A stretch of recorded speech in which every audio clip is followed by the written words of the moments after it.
Good morning and welcome.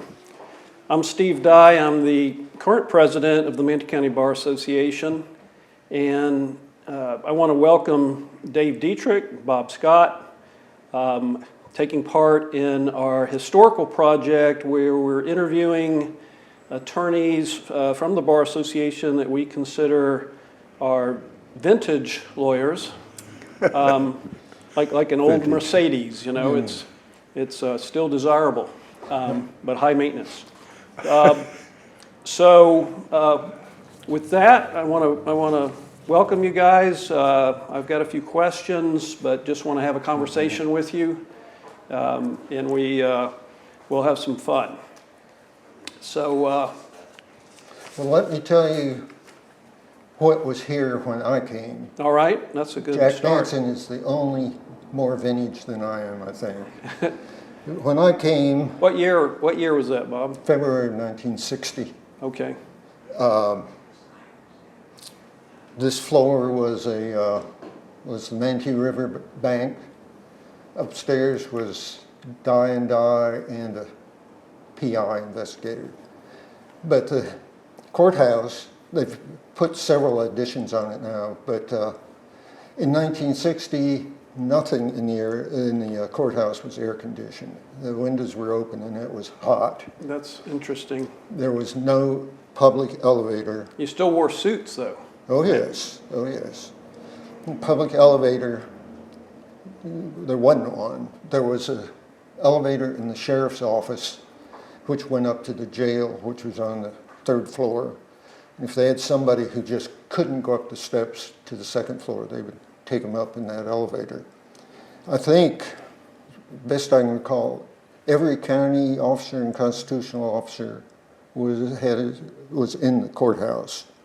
And there weren't a whole lot of them, but the courthouse, somewhere along the line, it wasn't too far after that, they remodeled it and air conditioned it.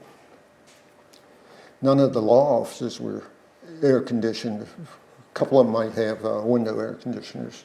So how did you all survive in those days, wearing your suits, and what was it like? What were the offices like, and just going through a normal day in the summer? Well, when Bob came in February of '60, I was a senior at Manatee High School.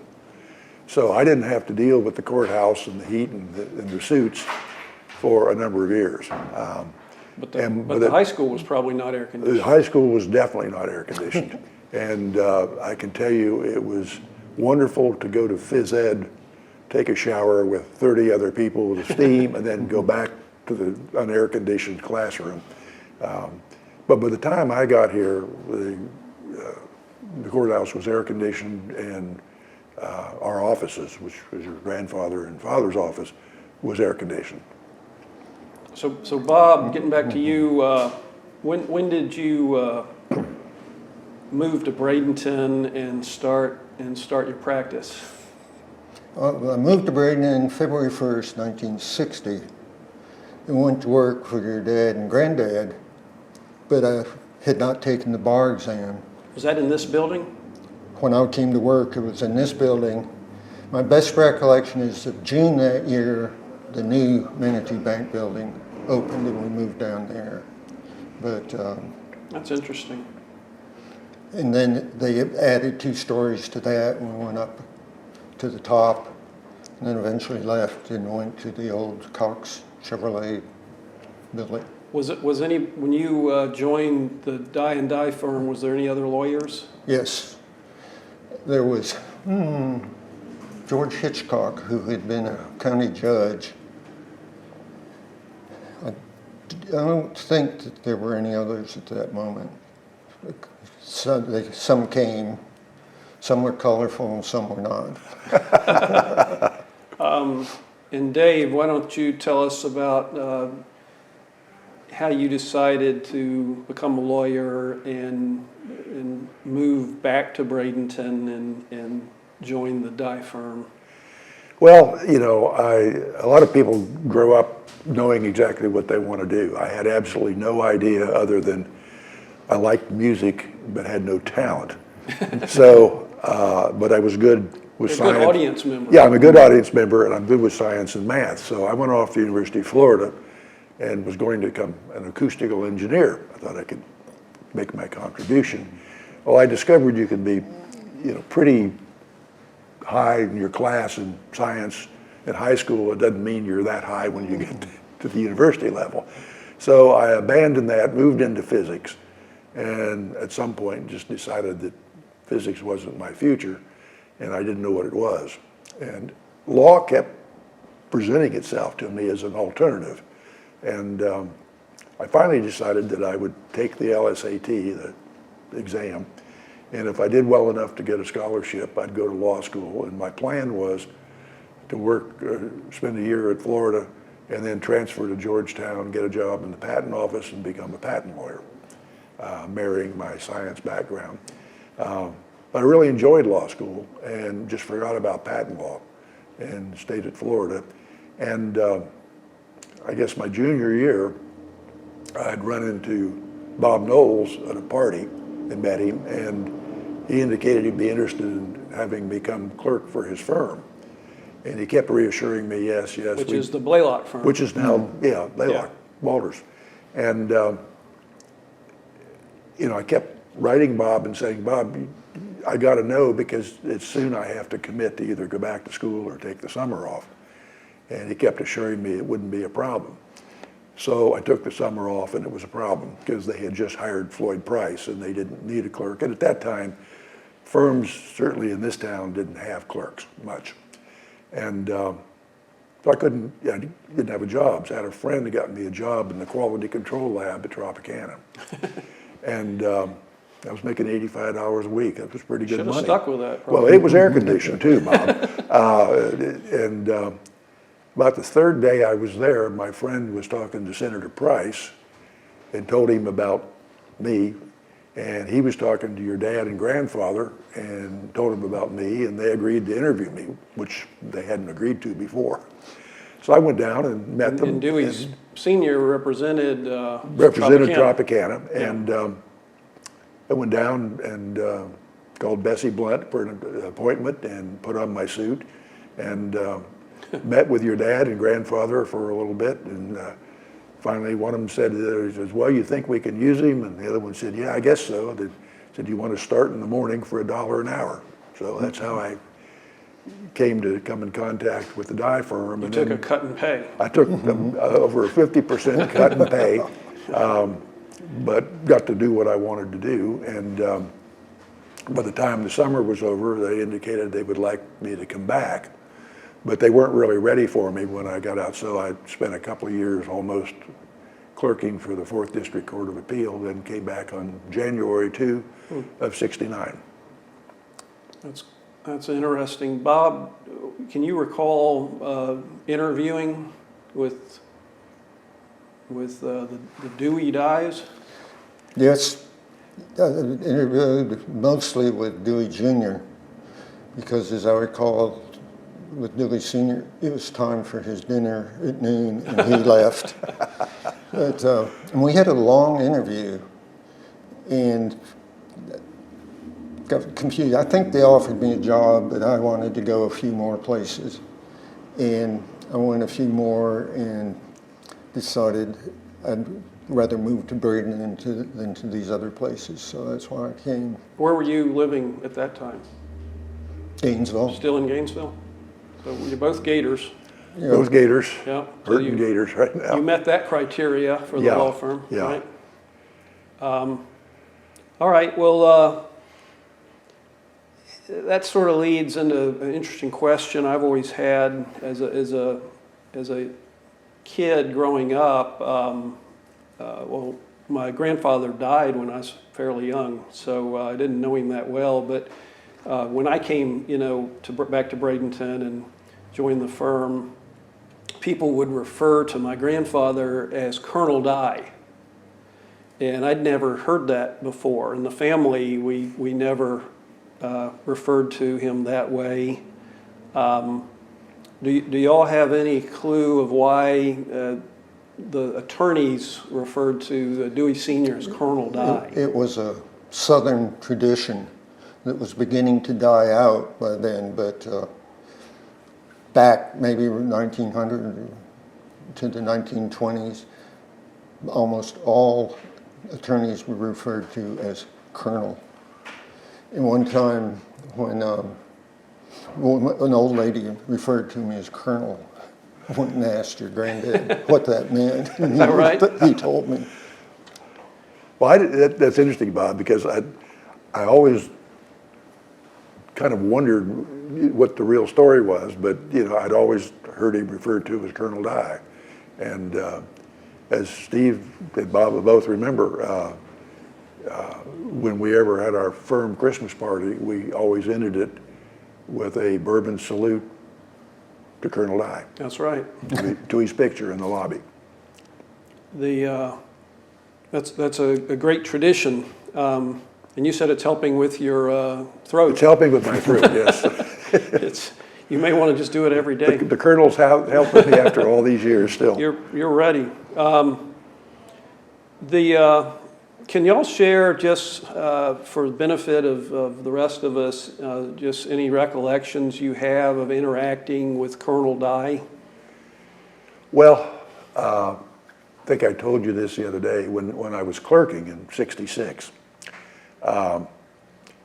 Again, firms the size that were in Bradenton and Bradenton didn't have clerks, so they didn't have a program, or it was kind of like you just did whatever somebody. We still don't. Yeah, we still don't.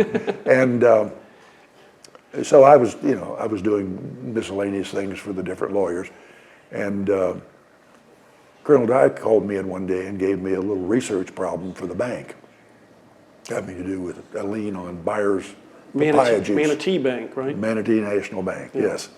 And which became about 4 other banks. that's right. And so I researched, and I was kind of nervous about it.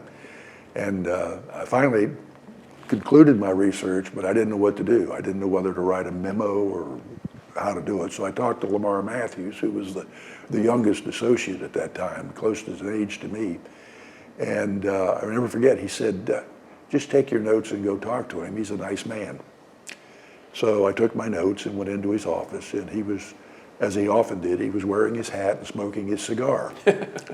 And I sat there and gave him a sort of a law student summary of what I'd found, and finally said something like, but I found this case, and told him a little bit about it. I said, I think we can rely on that. And he looked up, he kind of was like an alligator sleeping, and his head popped up. He looked at me and he says, and I don't remember the numbers, but he said, is that 178 Southern Reporter, page 621? I looked down and I said, yes, sir. He says, that'll be all. He knew the answer. He wanted to see if I could find it. And what was interesting to me is from that point on, the rest of the summer, he gave me the most real substantive legal work to do. So you passed the test. Yeah, and unfortunately, as you mentioned that he passed away, I came in January of '69 and he passed away in February. So I didn't have the luxury and the privilege of practicing with him as a lawyer like Bob did. You mentioned that after he passed away, incident or a moment where you went over to the house to pay your respects. Can you? Well, Colonel Dye had passed. Kind of a funny story. Colonel Dye had passed away, and again, I'd only been there about 30 or 40 days. You were the low man on the totem pole. I was the low man on the totem pole. Lamar had left and moved to Sarasota, and. But when you get through, I'll tell you why you weren't the low man. Oh, okay. I sure thought I was. Anyway, I put on my suit and I went to the funeral. And afterwards, I wasn't sure what to do. I didn't know whether I should go by and pay my respects to your grandmother or what. So I went to see my good friend Bob and Pat, his wife, and sat in their living room, and I think maybe had a cup of coffee, and I said, I really don't know what's appropriate. I don't want to, And they said, go ahead and go, she won't see you, but you know, your aunt was there, and they said, you know, she'll know that you were there and appreciate it. So I went over to the house, knocked on the door. Sounds like good advice. And your aunt went back to tell your grandmother, and she came back out and said, she'll see you now. So I walked in, and she's propped up in bed. I've never seen her before in my life, you know. And so we don't have a whole lot to talk about, you know. And I sat there and I thought, I don't know how to do this or how to get out of this, you know. And fortunately, after maybe 10 or 15 minutes, an old friend of hers from Jacksonville showed up, and that was my cover to leave. But never really forgave Bob and Pat for steering me. Sounds like she liked you. When we were at the cemetery, Lucy, who was Colonel Dye's wife, motioned me over and said, "What's the name of the new man?" I said, "Dave." She says, "No, the new man." I said, "He is the new man." No, there's a new man. I want to know who the new man was." I said, "It's Dave Deitrich." "No, it's not. The new man's bald." And that was Ken Cleary, who had been there for a couple of years, I think. So Dave was never on the bottom. I wish I'd known that, and I wish Cleary had accepted that. You know? She probably thought she was going to see Ken Cleary. Yeah, it could be. The new man's here. Yeah. Where'd you get that hair? But she would come to the office every once in a while, and all the secretaries were under instructions to quickly roll paper into their typewriter and start typing. They didn't care what it was. And the rest of us were to go in our office and start reading a book until she left. It was a drill. Yeah. Yeah. Was it a code red or something? That was before my time. So everybody back in that era, after what year, Dave, did you join the firm? 1969. 69. So Beginning, yeah. everybody smoked, right, at their desk. Yeah, and I smoked a pipe, which drove your dad nuts. But his dad smoked a cigar. Right. I finally, 1 year after we had moved to the Riverview Center, the old Cox Chevrolet, and before that Pierce Aero dealership, I finally went in and told your dad I was getting him a Christmas present. I was going to stop smoking the pipe. He was appreciative.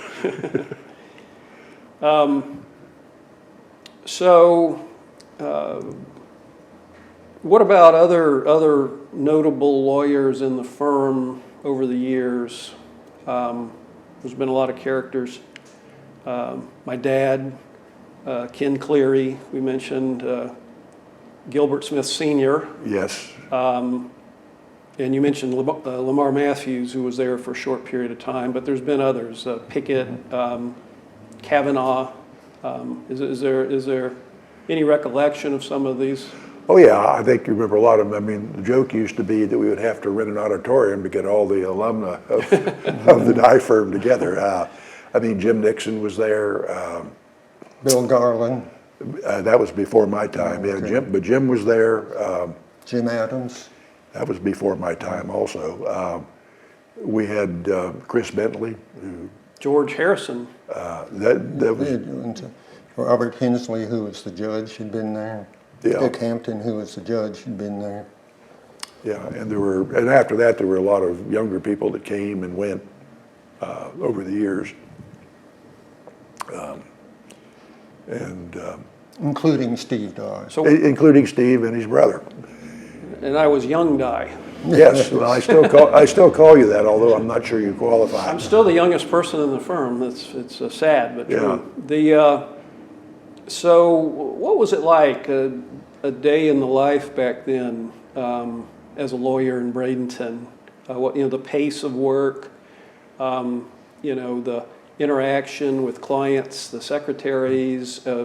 Most everything was not computerized. Can you all just talk about? Oh, it was night and day from what it is now. The word pace is a good term because the pace was much more leisurely back then.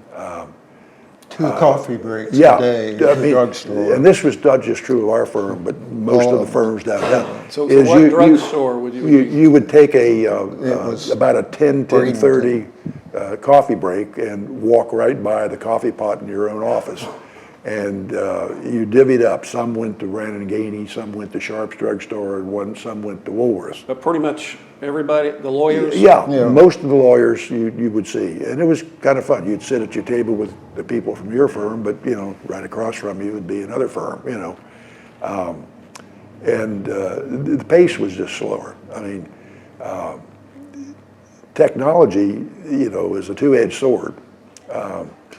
It used to be if you came in and wanted a contract, we would talk about it.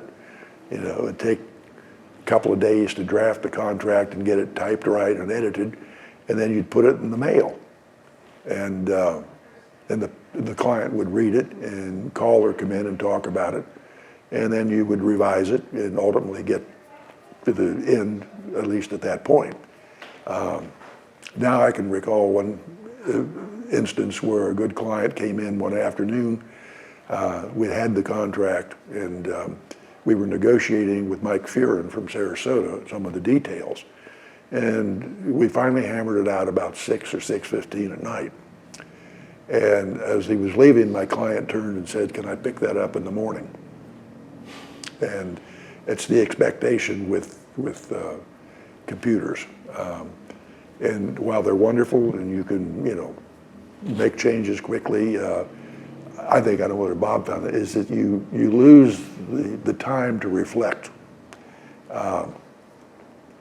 When you wind up taking 10 days to get to the final product, you have a lot of time to think about it and think about, that isn't very clear, or I overlooked this, or here's a better way to skin that cat.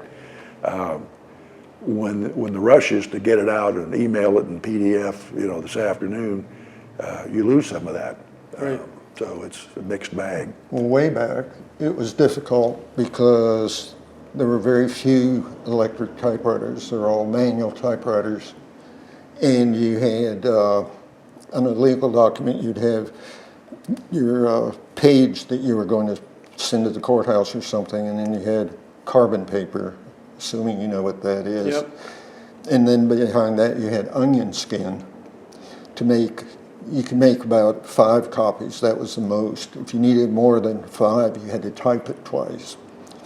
But if anybody made a mistake typing, and all they had was an eraser and white chalk to cover it up.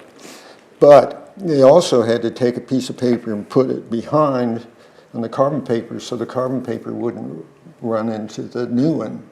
And if it didn't work, you just had to type it over again.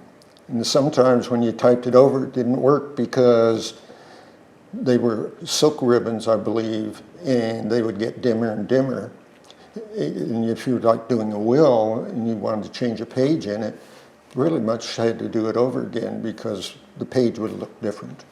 By the time I got there, and Bob remembers, is that we had moved on to the IBM Selectric that had the little ball that went back and forth and so forth. And so typing, Real loud, weren't they? They were loud, and it was much faster. And we got fairly early on something called the mag card.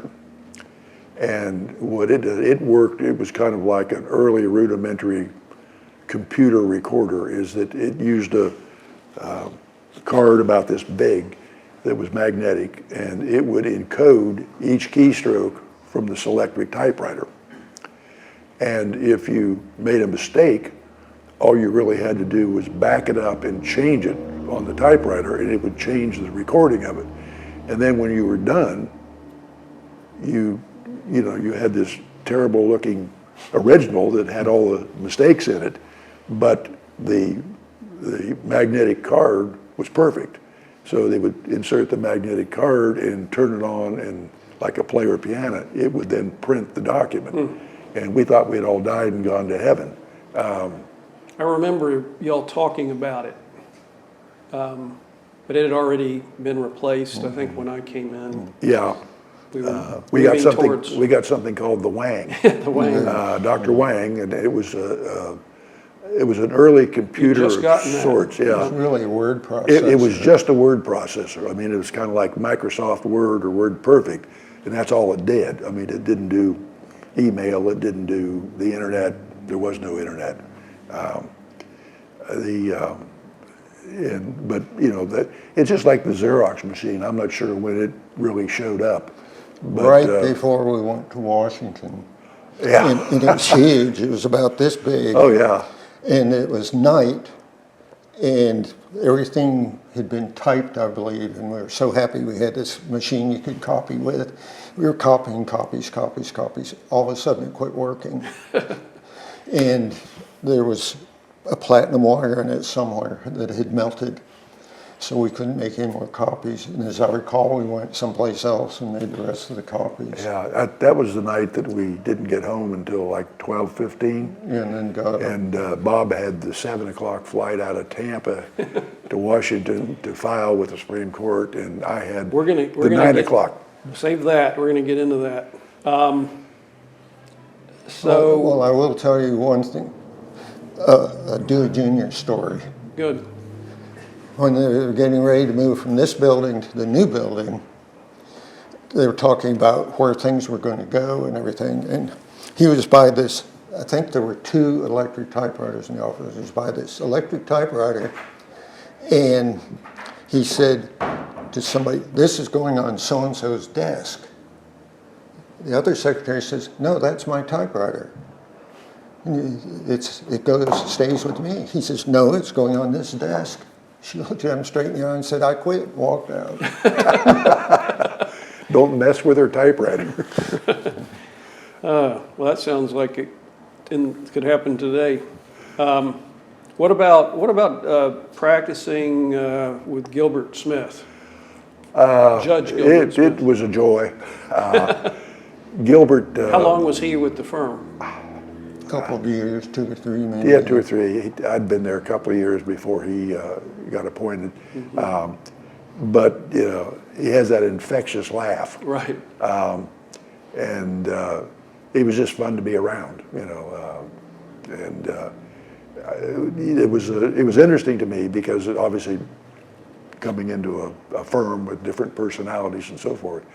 But I would say about everybody got along. I mean, there was a nice feeling of camaraderie within the office, and it made it pleasant to go to work.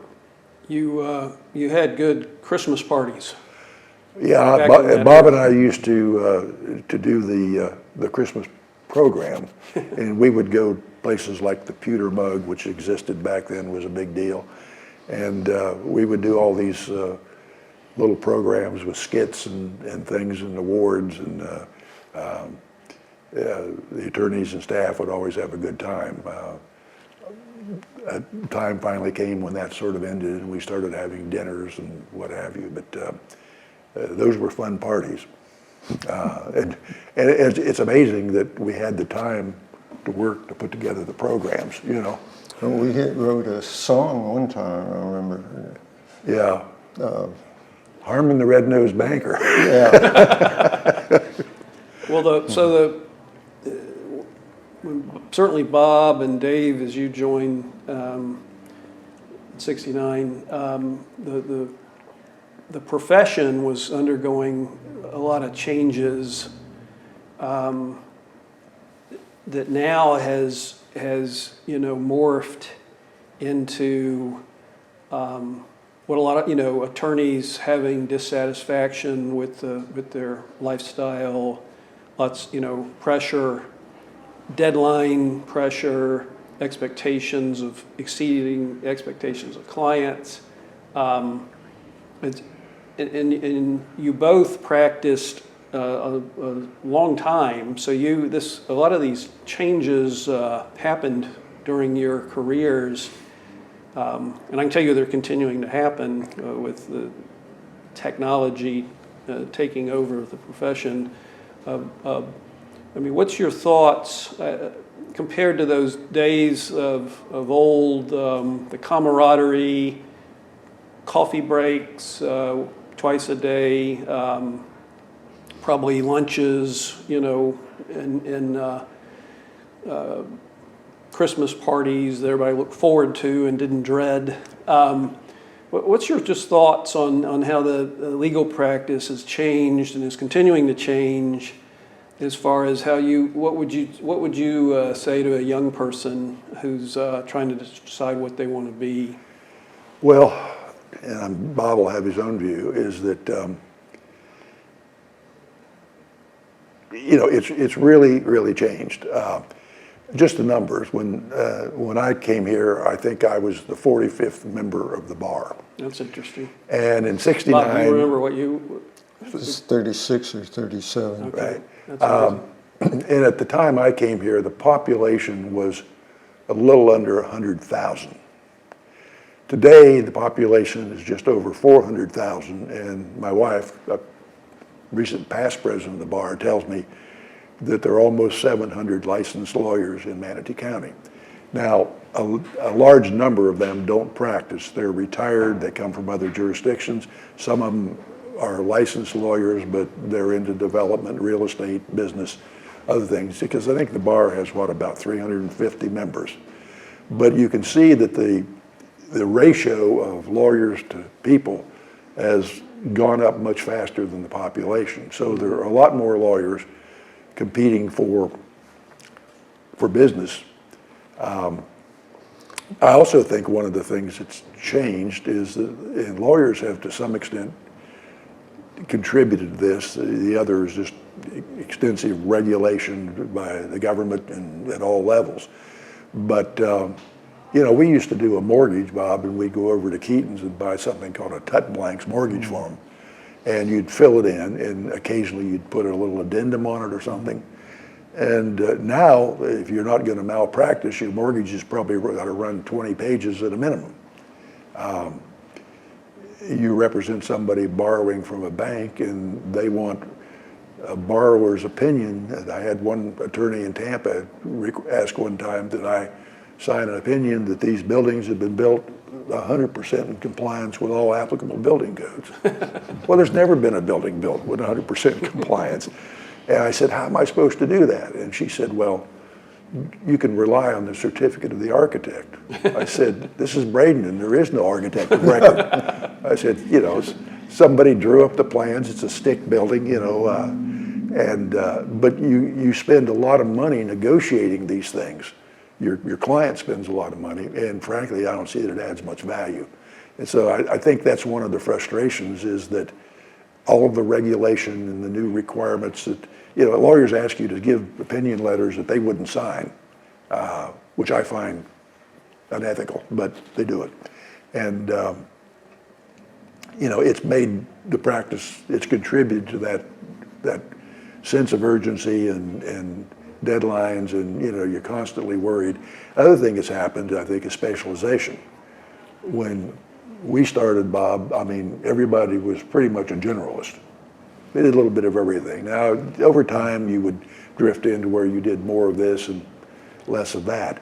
But now there's, you know, just all sorts of specializations, and because of this complexity that's been added in, it's very difficult for somebody to dip into certain areas without making mistakes, because you almost have to live with an area to know it.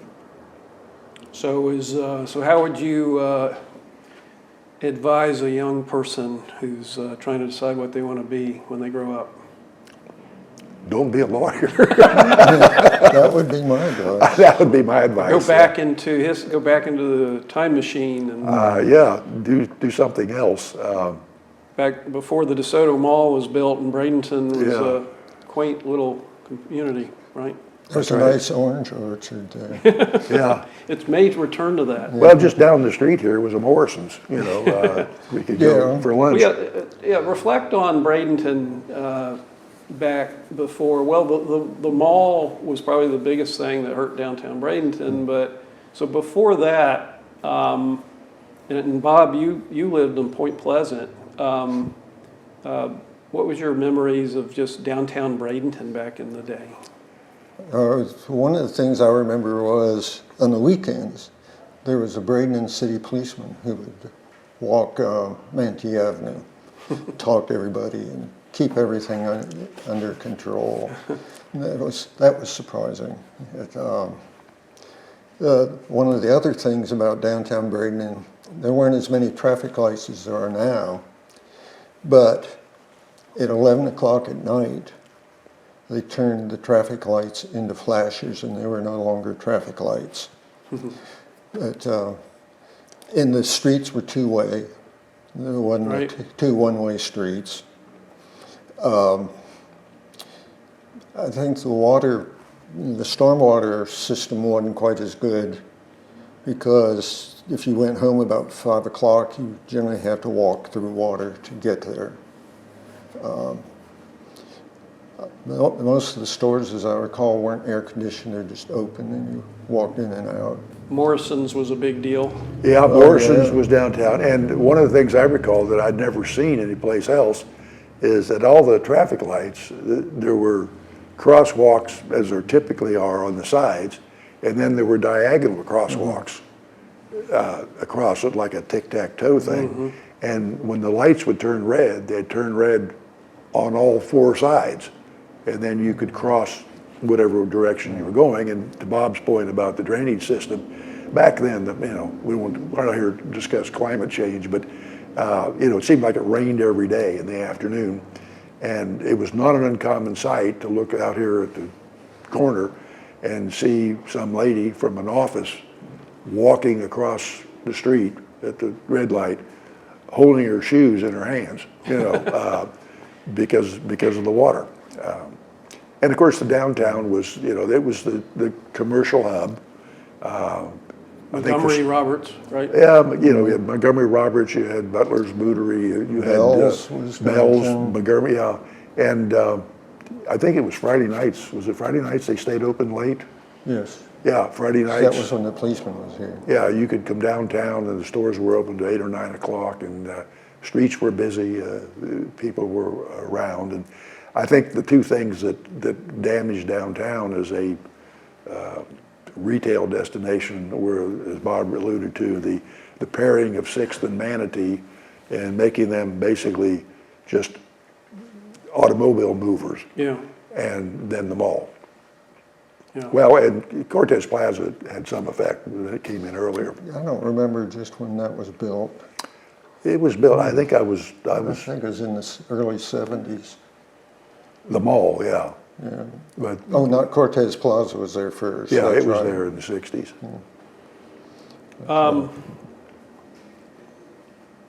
So the current bar president, Mr. Tanner, is one of his things he's emphasizing right now is the need for lawyers to receive professionalism training. He's not quite defined what that is, but he wants it. He wants us to do it. And at the same time, we've seen, and y'all seen for a much longer period, the bar has permitted advertising and billboards and TV commercials on all media. You get it on YouTube and everything else. And I was just curious, what back in the early stages of your career, what did it mean to be a professional? And why do you think the bar president feels that that's been lost, and that the bar now needs to try to train people to be professionals? I don't know, Bob. It seems to me that if you became a lawyer back when you did or I did, it was sort of a given. I mean, you knew how you were expected to behave. You understood that you had to behave ethically and put your client's interests first and be fair, and honest, and which is sort of the essence of professionalism, I think. I think advertising had a lot to do Yeah, with it. and by the way, it wasn't the bar that did it; it was the Supreme Court. Okay. They ruled that under freedom of speech, Yeah. and the bar stepped in, and to the extent they could, regulated it a little bit. But I think the combination, as Bob says, of advertising plus what I mentioned a bit earlier about the increased number of lawyers and the competition. I mean, frankly, I would be wary of ever hiring a lawyer or a doctor or a CPA or an architect from a TV commercial or a billboard.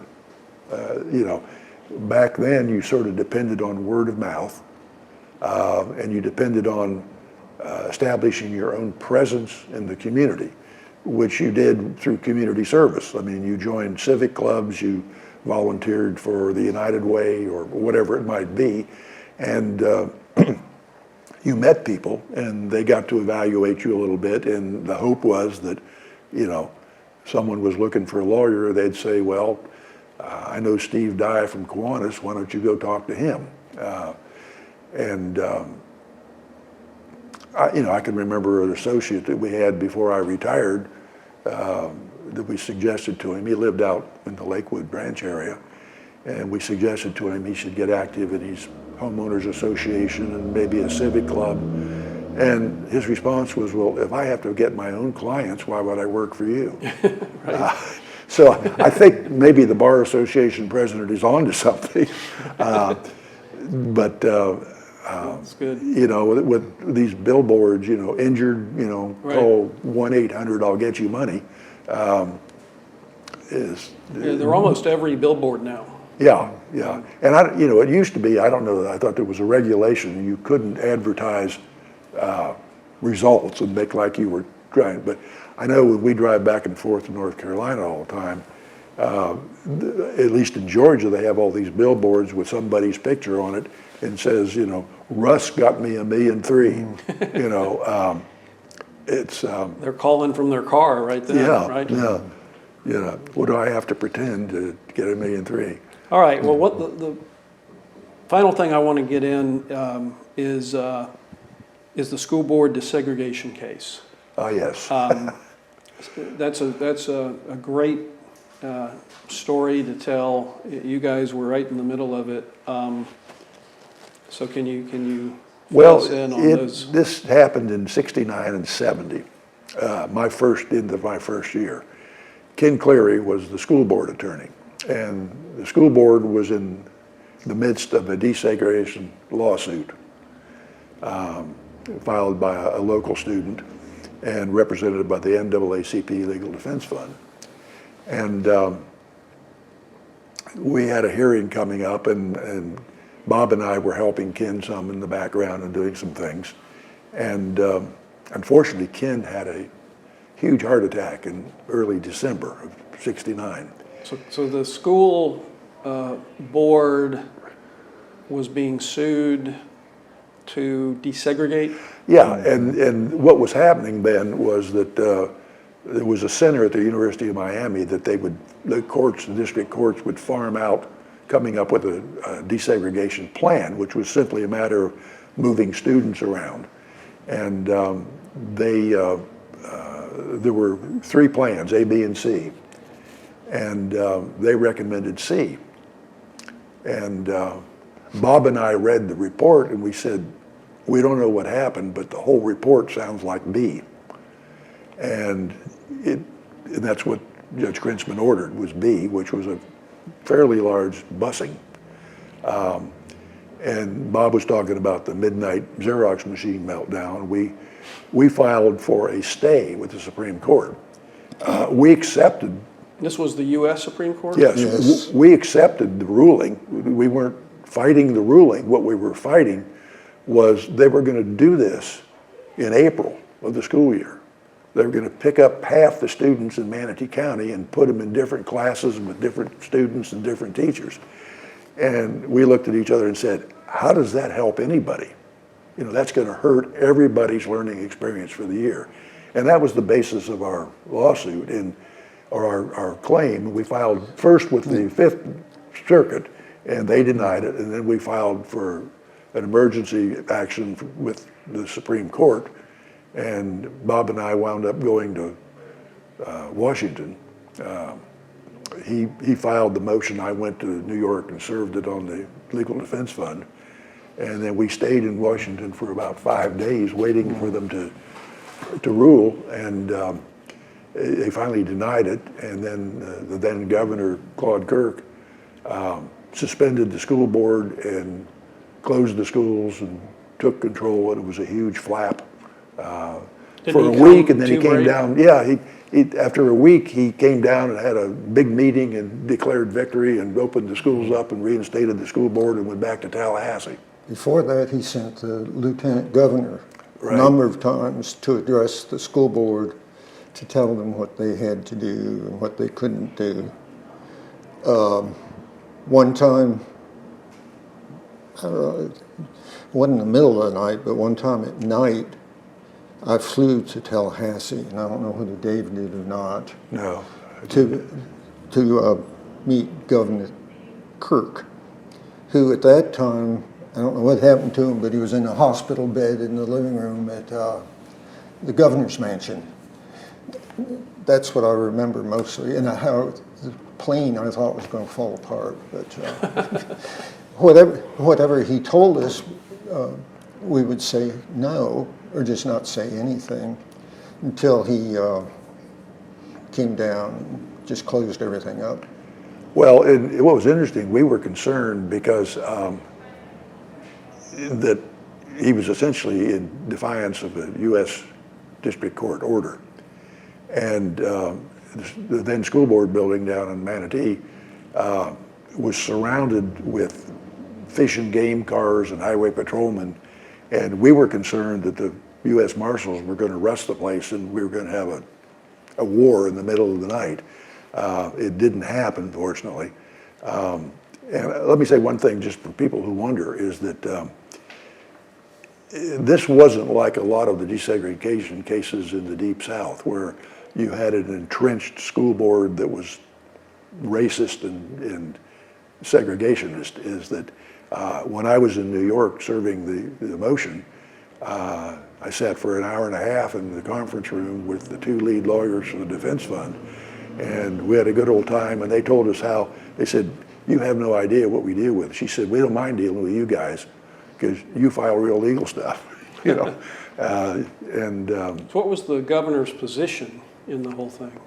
Segregate the schools. Yeah, keep the status quo, or at least nibble away at what they were trying to do. So he didn't want the school board to follow the Supreme District Court. Court, the district, well, yeah. The federal courts. Yeah. The one side event is we were staying, finally Ken came up, he'd gotten better, and he flew up along with the superintendent. And we'd gotten word somehow or other that the Chief Justice was going to take our case as an opportunity to make a statement on, you know, these speedy implementation and so forth. And we came out of our hotel in Georgetown, and a big black limousine pulled up, and the Chief Justice got out. We thought for a moment he'd come to visit us. Turned out he was going into a jewelry store next door. Apparently it was his wife's his anniversary. But it was a wild time. Sounds pretty fun. The week in Washington particularly was interesting. Well, we went to New York. We went to New York. And we were going to go to the Easter parade for something to do. And I got up, and I didn't have my glasses on. And I looked out the window, and I said, Dave, that looks like snow. And I said, I'm sure it's snow. Dave got up and looked and said, it is snow. So we got our snow. Yeah, it was Session an there. untimely snowstorm, and we wound up going back. The planes were canceled. We wound up going back on a bus. You couldn't get on the train, and we got on a bus, additional bus they'd put on that'd been sitting in the yard with the door open all night. And it had snow in it. We didn't warm up till we got to Baltimore. Yeah. You know, but Well, that's an amazing tale, and I'm sure it was fun, and you were living on the cutting edge of the law right then. yeah, in the same suit for a week. You were One of the interesting things was when you had hearings in Tampa, lawyers would always get out the case books and start reading and reading and reading. But the judge let the public in. And they would come in and wave a newspaper and say, you can't do this, you can't do this. And they would read 4 or 5 lines out of the newspaper and say, that's true, that's true. The judge would just say, no, we can't do what the newspaper says. But Well, they did it all the time. we used to joke about the judge would say, at some point he would say, we'll now open the floor to innuendo and hearsay. And the one that the vivid memory I have is this gentleman from Palmetto stood up near the end of one hearing when the judge was in the public comment section. And he said, Judge, my name is Fonzie Outlaw. Honest to God, that's what he said. That was his name. It was his name. And he said, Judge, are you a Jew? And I looked at Bob, and Bob looked at me. And as I recall, Judge Grunsman said, no. One of my parents was Jewish, and the other one's Episcopalian, and I'm a Presbyterian or something. And I thought, this is surreal. And there were bomb threats. He was about the only judge in this area at all had his phone number in the phone directory. And if people called him about the case, he'd talk to them. Amazing. And Fonzie had talked to him one night, apparently. We'd heard quite a while. And he got up and said, I'm Fonzie Outlaw. I talked to you on the phone. The judge got this little smile and says, yes, I remember talking to you. Well, guys, I guess our time's up. I appreciate getting the opportunity, privilege to interview you. Miss having you guys in the firm, and I was personally just very excited that y'all agreed to come in and share with us. Well, when I called Bob and talked about it, we both came quickly to the conclusion we'd like to do it together because we spent so many years together and had so many shared memories and it overlapped. And you know, Bob obviously retired sooner than I did, and just thought it would be interesting for us to be able to complement each other. Yep, it's been great. He was a good teacher, as was your dad, and Yep. Ken and Gilbert. Well, you both were great mentors to me and other attorneys, so appreciate that. We never got around to it. There were a lot of other fine lawyers in the county back then that were not part of our firm. Yep. There actually were some that were not part of 4 our or firm. 5, right? Yeah, but there were some real great lawyers. Well, thank you, and Merry Christmas. Merry Christmas to Yep. you, Steve. Happy New Year. Happy Yep. New Year.